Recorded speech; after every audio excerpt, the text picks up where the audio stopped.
श्री सरस्वती नमः। श्री गुरुभ्यो नमः। वक्रतुंड महाकाय सूर्यकोटि समप्रभ निर्विघ्नं कुरु मे देव सर्वकार्येषु सर्वदा। गुरुर्ब्रह्मा गुरुर्विष्णु गुरुर्देवो महेश्वरः गुरुः साक्षात् परब्रह्म तस्मै श्री गुरवे नमः। जयाचा जनी जन्मनामार्थ झाला, जयाने सदा वासनामार्थ केला।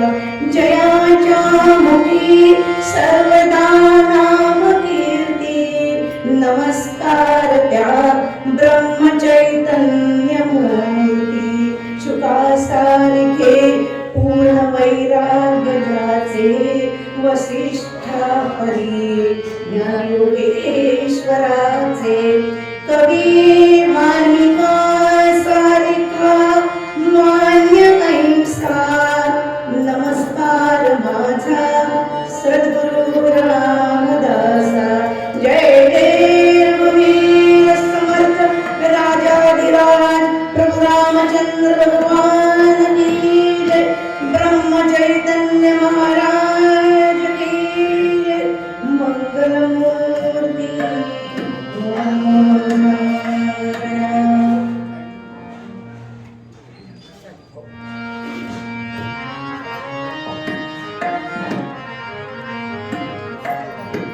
जय जय राम कृष्ण हरे राजा राम। जय जय राम कृष्ण हरे जय जय राम कृष्ण हरे।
आज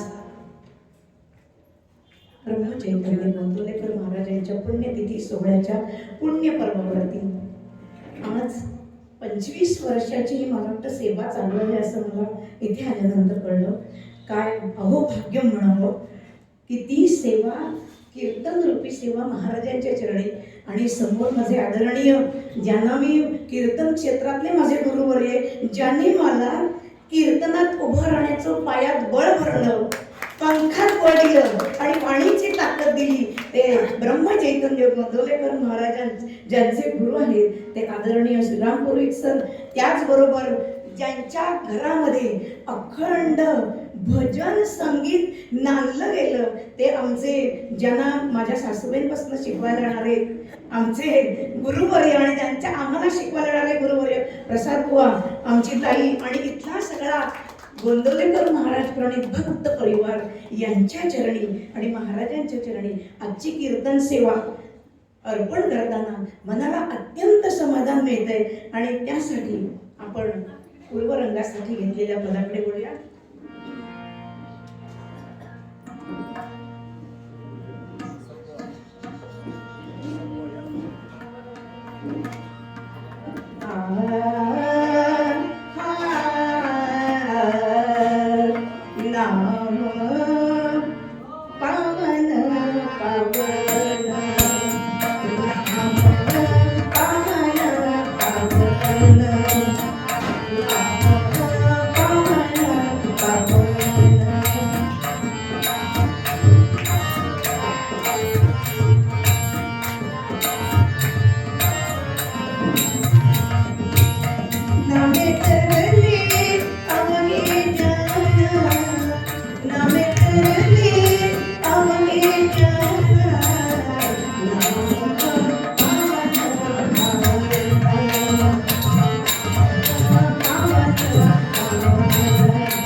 नेले जडवई कुंठी, नेले जडवई कुंठी, विठ्ठल विठ्ठल मनोनिया वाणी. जगद्गुरु तुकोबारायांचा आजच्या या सेवेसाठी निवडलं, जिथे काहीही आत्ताच्या काळातल्या मोदी सरकारांच्या काळातल्या सुद्धा जर चुकून मागून सुविधा पोचल्या नसतील तरी सुद्धा जगद्गुरु तुकोबारायांची अभंग वाणी घराघरात पोचली नाही असं ह्या पृथ्वी तलावरचं एकही घर नसेल. इतक्या सकाळपासून संध्याकाळपर्यंत अशी गाथा त्यांच्या मुखात नांदते. मी कर्जत मध्ये येऊन काय बोलावं त्याच्याबद्दल. एवढे सगळे कर्जतकर सगळे त्या ज्ञानगंगेत न्हावून निघताय. आज मला खरंच खूप समाधान आणि अभिमान असा आहे की इथे आज 25 वर्ष हा उत्सव साजरा होत असताना बुवांनी जो मार्ग दाखवून दिला त्या मार्गावरून आज अवघा परिवार मार्गक्रमण करतोय जमिनीवर राहून. हे विशेष आहे. त्या कुटुंबाचं कुठेही गेलात तरी कुठेही दासभाऊ महाराज सांगतात तसं अभिमान आणि अहंकार कुठेही शिवला नाही. अभिमान शत्रू मोठा महाराजांचाच उपदेश आहे. अभिमान शत्रू मोठा जाची सर्वा सुखाशेने, हाची सुबोध गुरूंचा, हाची सुबोध गुरूंचा मारावा तो समूळ नामाने. खरंच झालं नाही. आज एवढे घरात शिरलं तर दोन्ही घरांमध्ये आज केलेल्या कार्यकर्तृत्वाचा ठसा आपल्याला प्रतिकात्मक रूपात प्रतिमांच्या स्वरूपात बघायला मिळतो. एवढं कार्य पुत्र पुत्री दोन्ही समान होते. सुपुत्रामध्ये दोघांची गणना आहे बरं का. तिथे तिघ आहेत. नाहीतर काही म्हणतील मला विसरल्या बाई होते. तिघही आहेत आणि इतका नावलौकिक वाढवला. पण सर खरं सांगू, आज सोम्या मोम्या ऐऱ्या गैऱ्या कोणी उठतो आणि आमच्या वडिलांची मिरासदारी म्हणून कुठपर्यंत पोहोचतो. पण आज इथे जरी पोहोचले नाही तरी यांच्या दरबारापर्यंत 100% पोहोचले. हे बुवांचं कार्य आहे. अहो सत्ता मिळाली की देवाला सुद्धा आम्ही सोडत नाही हो. देवाला सुद्धा भेटीला नाही. हो परमार्थामध्ये त्यालाही सोडत नाही ना. इतका परमार्थ करता करता आम्ही त्या अभिमानामध्ये बुडालोय. म्हणून तुकोबाराय सांगताय नाम एक सोडलं मध्यम तीनचा मध्यम देव ठेव. नाम पावन पावन नामे तरले अवघे जन शिव मनागले तापला तोही नामे शीतल झाला. 18 पुराणांच्या पोटी 18 पुराणांच्या पोटी नामे विण नाही गोष्टी. तुका म्हणे राम नामी, तुका म्हणे राम नामी कृतकृत्य झालो आम्ही. मग नाम काय करतो? नाम पावन पावन. संतांची सगळ्या अभंगांच्या लेखनातली एक गंमत आहे की एकदा सांगून आमच्या सारख्याला समजतच नाही म्हणून 2-2 वेळा म्हणावं लागतं नाम पावन पावन. एकदा कोणाला पावन केलं हो, जे पापी आहेत त्यांना पावन केलं आणि जे संत संगतीमध्ये आहेत त्या विचारधारेत आले ते सुद्धा इथे येऊन पावन झाले. म्हणून महाराज 2 वेळा शब्द वापरतात नाम पावन पावन नामे तरले अभगे. आज आपणही अनुभव घेतो. मगाशी सरांनी बोलता बोलता गोंदवल्याचं पहिलंच कीर्तन शारीरिक प्रकृती बरी नसताना महाराजांनी कसं पायात बळ दिलं, हे कशाचं प्रतीक आहे? कारण त्या नामस्मरणाचा अखंड ओघ त्या मनामध्ये आणि शरीरामध्ये चालू आहे. मग त्या नामधारकाला महाराज सोडतील का एकटे? मागे पुढे उभा राही सांभाळीत आली या आघात निवारण. किती कोणावर आघात झाले, कोणत्याही आघाताचं इथे हे व्यासपीठच नाही आपल्या प्रापंचिक आघाताचं वर्णन करायचं. आपण पारमार्थिक आहोत आणि आधी व्याधीतून बाहेर काढून या परमार्थाच्या मार्गाला लागलो. म्हणून आज त्यांनी आपल्याला उभं राहण्याची मानसिक आणि शारीरिक ताकद दिली. ही कोणाची कृपा आहे? त्यांची कृपा आहे. नामे तरले अवघे जन. आज अनेक जणांनी भागवत ऐकलं नाही. कोण नाही तरलं असं विचारा. नामाने कोण तरलं नाही? नाम घेता वाया गेला ऐसा व्हायलाय का कोणी? कोणीच नाही. आणि म्हणून भागवतात ठाई ठाई पुढच्या चरणात सांगितल्याप्रमाणे सगळी उदाहरणं नामाचीच आहेत, नामाच्याच गोष्टी आहेत. त्या किती छोट्या अल्लड वयाच्या बाळ ध्रुवाला दर्शन दिलं भगवंतांनी, नारायणांनी. काय लागलं भक्तीला? वय लागत नाही, पैसा लागत नाही, सत्ता लागत नाही. फक्त तुमचं निष्पाप आणि निर्मळ मन त्या नामामध्ये गुंतल्यानंतर नारद मुनींनी फक्त मंत्र दिला, ओम नमो भगवते वासुदेवाय, ओम नमो भगवते वासुदेवाय. आणि नाही हो, देवाला रागवत नाही. एवढी खडतर तपश्चर्या बाळाची पाहिल्यानंतर आलाच ना जो. आणि आमच्या राक्षस कुळामध्ये जन्माला आलेल्या सुद्धा एका भक्ताला नारायणा नावानेच तारलं ना. प्रल्हादाचं उदाहरण आहे आपल्याला. आणि ज्या मंत्राने वाल्या कोळी तरला रे, ज्या मंत्राने वाल्या कोळी तरला रे, ज्या मंत्राने वाल्या कोळी तरला रे, ते नाममुखाने बोला रे, ते नाममुखाने बोला रे. बोला श्रीराम जय राम जय राम, बोला श्रीराम, बोला श्रीराम जय राम जय राम.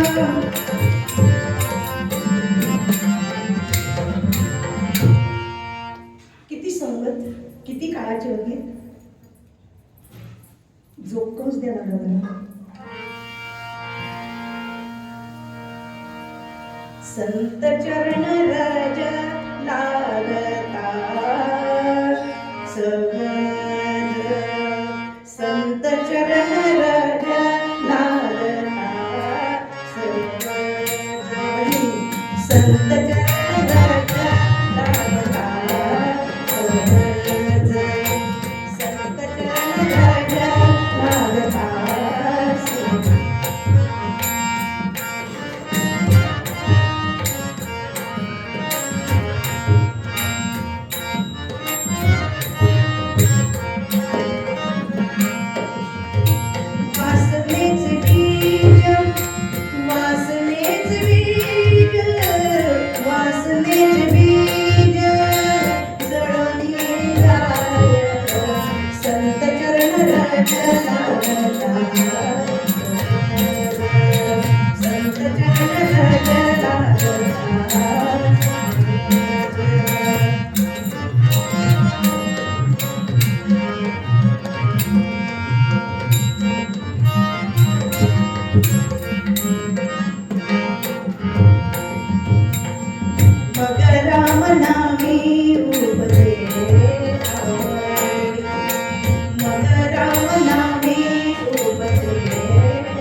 आणि तबल्याचे साथ करणारे योगेश दादा, यश दादा. चला यशचे नावात मग काही प्रश्नच नाहीये. आणि हे दोन संत बरोबर असल्याशिवाय इकडे नाद ब्रह्म आहे, इकडे ताल ब्रह्म आहे. महाराज शब्द ब्रह्म माझ्या पोतीप्रमाणे इथे माझ्या गळ्यातून उमटत आहेत. आणि इथे सगळी दिग्गज भक्त मंडळी असल्यानंतर खरंच परब्रह्म अवतीर्ण होईल की नाही शंका घ्यायला काहीच कारण नाही. आणि म्हणून या दोन संतांना बरोबर घेऊन पुढची कीर्तन सेवा.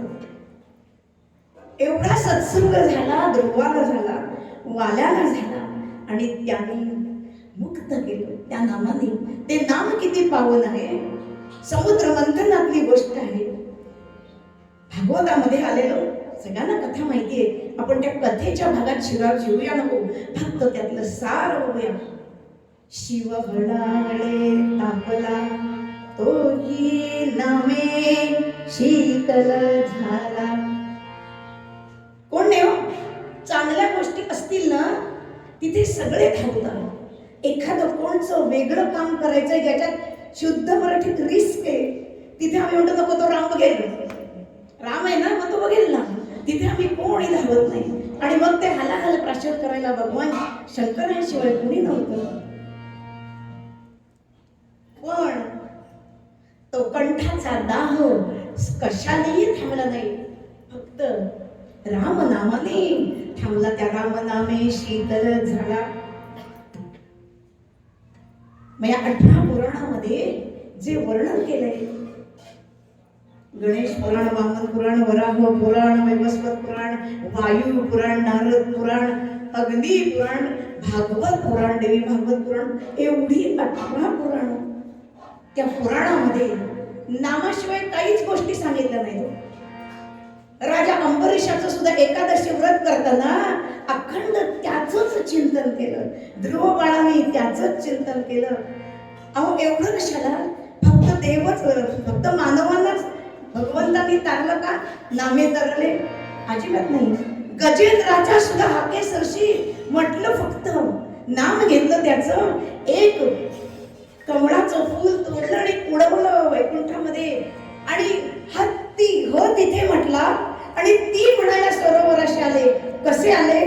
पिवळा पीतांबर कैसा गगनी चलता, पिवळा पीतांबर कैसा गगनी चलता, गरुडावरी बैसोनी, गरुडावरी बैसोनी माझा कैवारी आला, हो माझा कैवारी आला.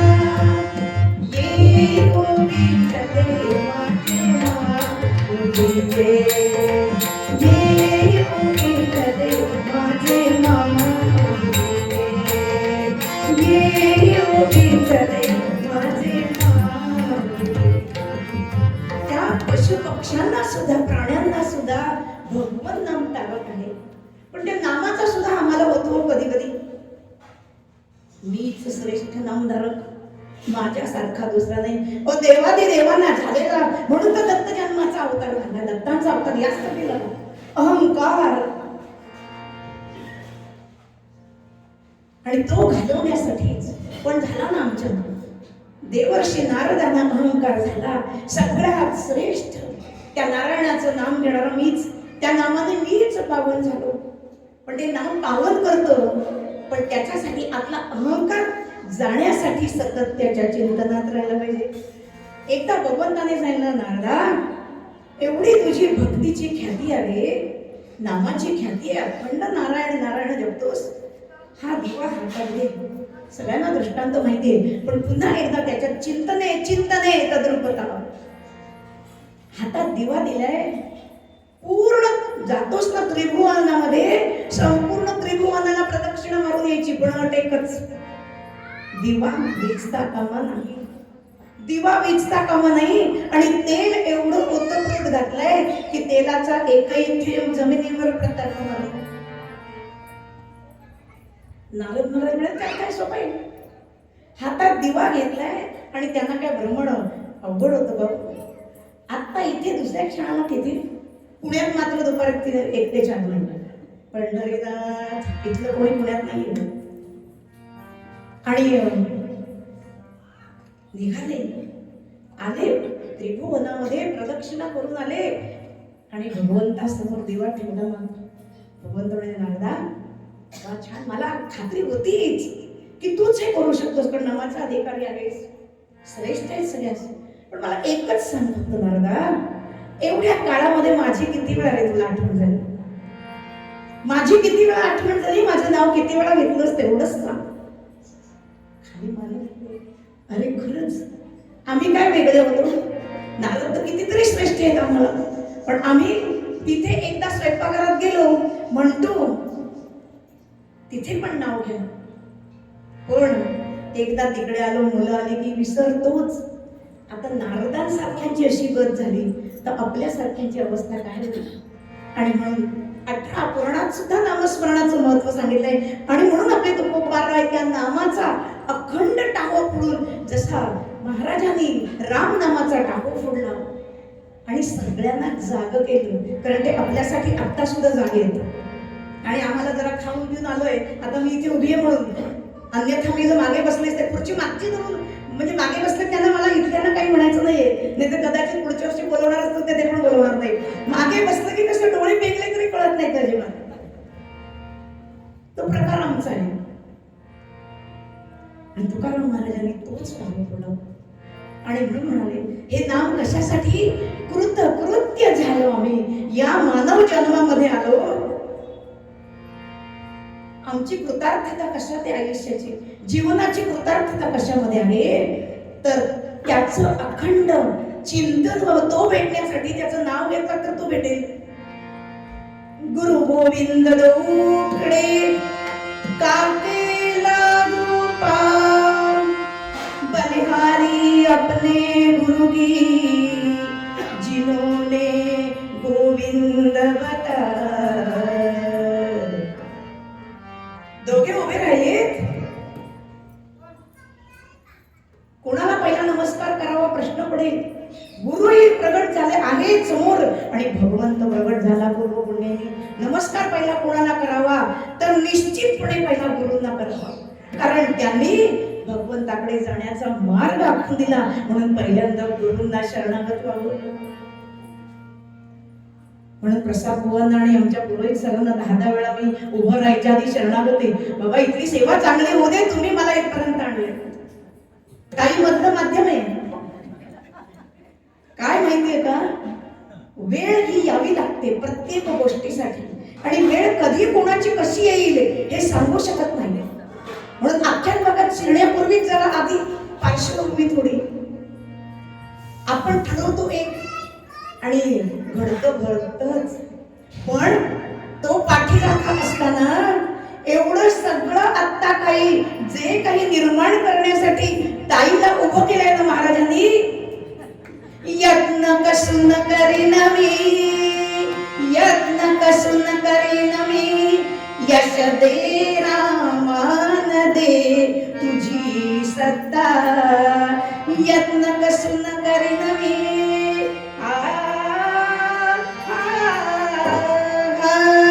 यत्न कसून करीन मी, यश दे रामान दे तुझी सत्ता. हाची सुबोध गुरूंचा, हाची सुबोध गुरूंचा, मानावाची मनी राम करता, राम राम हरे हरे, राम राम राम राम सीतापते, राम राम राम राम रघुरामा, राम आणि तो रामच यश देणारे. आणि आत्ता कीर्तनाला आले, पण 20 किंवा 21 तारखेला ताईच्या घरापोती जो काही गरडा असेल ना, त्याच्यात पहिला नंबर आमचा असेल. त्याच्यासाठी त्या यशाचा जल्लोष साजरे करण्यासाठी येणार. कारण जमिनीवर राहून भगवंताची अखंड सेवा करता करता अखंड कर्जत नगरीची सेवा करण्याचं वचन जेव्हा आपण घेतो, ती शपथ घेतो, ती शपथ महाराज 100% पूर्ण करणार, याच्यात कुठचाही संशय नाही. वास्तविक आम्ही तेव्हाच 5 तारखेला तयारी केली होती, पण वेळ यावी लागते. आता म्हटलं तसं वेळ यावी लागते. नियतीच्या मनात काही वेगळंच असतं. आज बोलायला हरकतच नाही, तुमच्या इथेच उभी आहे, काय हरकत नाही, जाऊ दे. कर्जत मध्ये आवाज गेला तरी चालेल, पण तुम्ही कोण ठरवणार आहे हो? तुम्ही कोण नाही ठरवणार आहे, पण तुम्ही कोणी नाही, आणि बिघडवणार आहे पण तुम्ही कोणी नाही. सगळं त्याच्या हातामध्ये. म्हणून एक केलं तर काय गाळता येईल, 3 मिळाली हे तर त्याची सत्ता आहे, ही त्याची आपल्यावरती असलेली खूप मोठी कृपा आहे, हे विसरून चालत नाही. आज या गादीवर उभी राहण्याचं सगळं अख्खं बळ आज त्याने माझ्या पायात दिले, तसंच द्यावं. आणि म्हणून पूर्व रंगाला आपण इथेच विराम देऊया. वेळ होत आलाय आणि म्हणून तुकाराम महाराज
श्रीराम माझा कृपेचा सागर, श्रीराम माझा कृपेचा सागर, श्रीराम माझा कृपेचा सागर, गेला उपकार रामाचा, गेला उपकार रामनाचा, श्रीराम माझा कृपेचा सागर, श्रीराम माझा कृपेचा सागर, श्रीराम माझा कृपेचा सागर, समर्थांचा शीर्ष कल्याण करवा, समर्थांचा शीर्ष कल्याण करवा, रामकृष्ण नामे उपदेशिया, रामकृष्ण नामे उपदेशिया,